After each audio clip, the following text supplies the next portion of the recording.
Hello students, मेरा नाम है चेतन कटोलिया। आप सभी का यूट्यूब के चैतन्य मैथ्स क्लासेस कोचिंग में स्वागत है। तो आज हम लोग पढ़ेंगे एनसीईआरटी फिजिक्स का अध्याय 2। किसके बारे में? इकाई एवं मापन के बारे में। यानी इकाई मतलब इंग्लिश में इसको क्या बोलते हैं? इकाई को इंग्लिश में क्या बोलते हैं? यूनिट बोलते हैं। ओके, इकाई को इंग्लिश में क्या बोलते हैं? इकाई को इंग्लिश में क्या बोलते हैं अपन लोग? यूनिट बोलते हैं। ओके, और मापन को क्या बोलते हैं? मेजरमेंट बोलते हैं। क्या बोलते हैं? मेजरमेंट। ओके, आगे बात समझ में। तो आज का जो हमारा टॉपिक है, तो आज हम लोग कौन कौन से टॉपिक पढ़ेंगे उस चीज़ पर डिस्कस करेंगे। ओके, इसके अंतर्गत बहुत सारा टॉपिक आता है। तो मैं आपको पिछले 2 वीडियो का आपको टॉपिक बता रहा हूँ। ओके, तो मैं आपको बताऊँगा कि इकाई व मापन में इसका प्रस्तावना क्या है। ओके, पहला वीडियो में दूसरा नंबर में आपको ये बताऊंगा कि मापन की आवश्यकता क्यों होती है। ओके, अब ये जो दोनों हैं, मापन की मात्रक क्या है, मात्रकों की गुण क्यों आवश्यक है, इस चीज़ के बारे में हम लोग क्या करेंगे अगले वीडियो में डिस्कस करेंगे। तो आज हम लोग किसके बारे में डिस्कस करेंगे? प्रस्तावना। ओके, मापन की आवश्यकता। ठीक है, तो क्लियर हुआ। तो आज हमारे प्रस्तावना में बहुत महत्वपूर्ण चीज़ ये है भौतिक राशियाँ। ठीक है, कि भौतिक राशियाँ होता क्या है। ठीक है, कि हम लोग जानेंगे कि भौतिक राशि किसको बोलते हैं। ठीक है, बहुत ही आसान है, बस आप देखते रहना ध्यान से बस। ओके, तो चलो आइए भौतिक राशियों के बारे में जानते हैं कि भौतिक राशियाँ किसको बोलते हैं। ध्यान से देखना, ऐसी राशियाँ जिन्हें हम माप सकते हैं भौतिक राशियाँ कहलाते हैं। जैसे हम लंबाई को माप सकते हैं, भार को माप सकते हैं, तापमान को माप सकते हैं, समय को माप सकते हैं। ये सब चीज़ आपको क्या कहलाता है? भौतिक राशियाँ कहलाता है। उदाहरण के तौर पे एक उदाहरण लेते हैं। ओके, कि भौतिक राशियाँ किसको बोलते हैं। ये आपको परिभाषा समझ में आया कि नहीं? आया होगा तो कमेंट में ज़रूर आप बताइएगा कि आपको समझ में आया कि नहीं। ठीक है, चलो एक बार और रिपीट करते हैं। भौतिक राशियाँ ऐसी राशियाँ जिन्हें हम माप सकते हैं भौतिक राशियाँ कहलाती है। जैसे हम लंबाई को माप सकते हैं, भार को माप सकते हैं, तापमान को माप सकते हैं, समय को माप सकते हैं। बहुत सारे चीज़ों को हम क्या कर सकते हैं? माप सकते हैं। अब एक उदाहरण के तौर पे आपको एक चीज़ बता रहा हूँ कि जैसे कि ये आप हो। ठीक है, आपने क्या खाए? आम खाए। ओके, ये क्या है? आप मान लो आम है। आपने क्या खाए? आम खाए। और मैं आपसे पूछा कि ये आम कितना मीठा है, तो आप बता पाओगे कि कितना मीठा है? नहीं बता पाओगे। ठीक है, कि आप ये नहीं बता पाओगे कि आम कितना मीठा है। ठीक है, तो ये मिठास वर्ड आ गया। मिठास मतलब कितना मिठास है, ये आप बता नहीं सकते कितना मीठा है। अब मैं खाऊंगा तब पता चलेगा कि ये भी कितना मीठा है। मतलब हम लोग मिठास का अनुमान नहीं लगा सकते, इस कारण ये भौतिक राशियों में नहीं आ सकता। उदाहरण के तौर पे एक और, कि आपने मेरे को बोले कि आपने जैसे कि आपको पानी प्यास लग रहा है। ठीक है, आपने बोले कि मेरे को पानी दो, तो मैंने आपको पानी दिया। ठीक है, और जब तक आप और नहीं मांगोगे तब तक मैं आपको पानी और नहीं दे सकता। तो मेरे को ये पता नहीं है कि आपको कितना पानी प्यास लगेगा। ओके, आया बात समझ में? तो ये हो गया आपका भौतिक राशियाँ नहीं कहलाता। भौतिक राशियाँ नहीं कहलाता, मतलब जिसको हम लोग क्या नहीं कर सकते? माप नहीं सकते, वो आपका भौतिक राशियाँ नहीं कहलाता। आया बात समझ में? तो किसके बोलते हैं? भौतिक राशियाँ। ओके, अब जानते हैं भौतिक राशियों के उदाहरण। ठीक है, तो आपको कंफर्म हो गया कि भौतिक राशियाँ जिसको हम माप सकते हैं आपके भौतिक राशियाँ कहलाते हैं।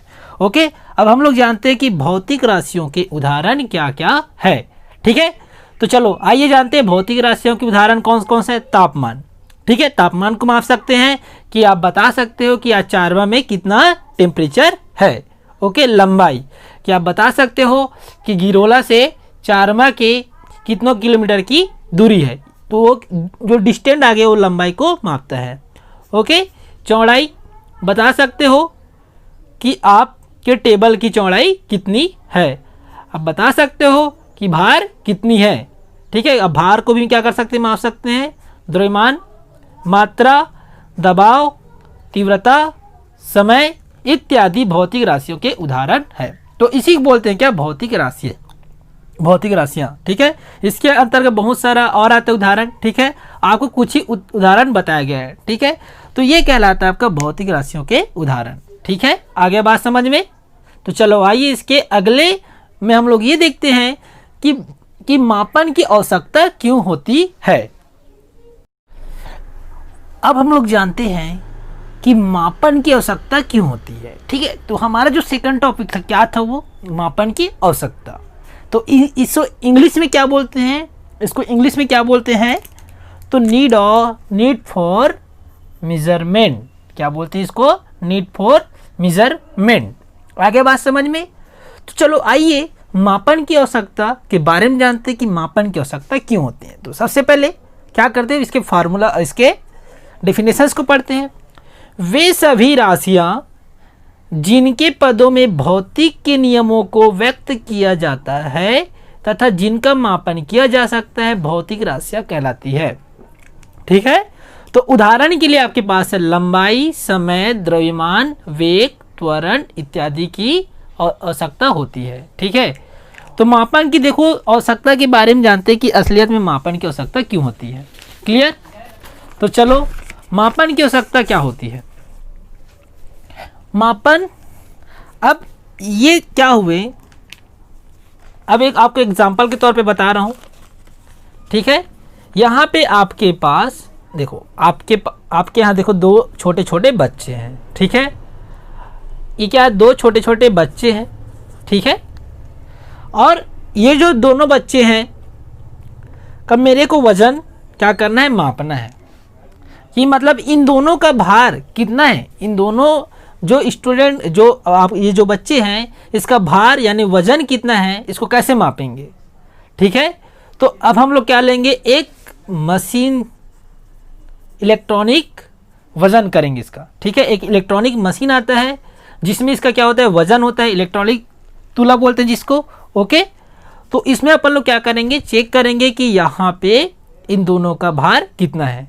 ठीक है, तो वो उसमें बता देगा कि वहाँ पे इसका भार इतना इतना है। ठीक है, तो ये इस कारण आपको मापन की आवश्यकता होती है। जब इन दोनों को तौले वही आपकी मापन की आवश्यकता कहलाती है। ठीक है, अब जैसे कि आपको 1 किलोग्राम शक्कर लेना है तो किसकी मदद लोगे आप, एक तुला की यानी तराजू की जरूरत पड़ेगा। तो इस कारण क्या किया, भौतिक राशियाँ में, तो मतलब इसका भौतिक में इसकी तुलना की, मतलब क्या की, एक वजन मापा जो कि किस में आता है, भार के अंतर्गत आता है। आगे बात समझ में मैं जो बोलना चाह रहा हूँ। ठीक है, आया कि नहीं, आ गया होगा। ठीक है, यानी बहुत सारी चीज़ ऐसे हैं जिसको आप क्या कर सकते हो, माप सकते हो। ठीक है, आगे बात समझ में कि आप बता सकते हो कि यहाँ पे जो गाड़ी है कितनी तेज गति से चल रहा है, इसको आप बता सकते हो। ठीक है, कि मेरी गाड़ी मान के चलो 60 मीटर प्रति घंटा से चल रहा है, आप ऐसा बोल सकते हो। आप बता सकते हो कि आपका पंखा कितना टाइम से चल रहा है। बहुत सारी चीज़ है जिसको आप क्या कर सकते हो, बता सकते हो कि आपकी मापन की आवश्यकता क्यों होती है। आए बात समझ में। तो ये रहा आपका प्रस्तावना, भौतिक राशियाँ और किसके बारे में पढ़े, मापन की आवश्यकता के बारे में पढ़ें। ठीक है, तो आपके उदाहरण कौन कौन से आते हैं, तो मापन की आवश्यकता में पूछा जाए तो लंबाई, समय, द्रव्यमान, वेग, त्वरण इत्यादि मापन की आवश्यकता होती है। क्लियर हुआ। ओके, तो अब हम लोग मिलेंगे इसके अगले वीडियो में। अगले वीडियो में आपको मैं ये बताऊंगा, कि मापन के मात्रकों के गुण। ओके, अगर आपको ये वीडियो अगर अच्छी तरीके से समझ में आया तो like, share, comment and subscribe जरूर कीजिएगा, जिससे आपको अगले वीडियो मिल पाने में आसानी हो। ओके, आया बात समझ में। तो अब हम लोग मिलेंगे इसके अगले वीडियो में। Thank you.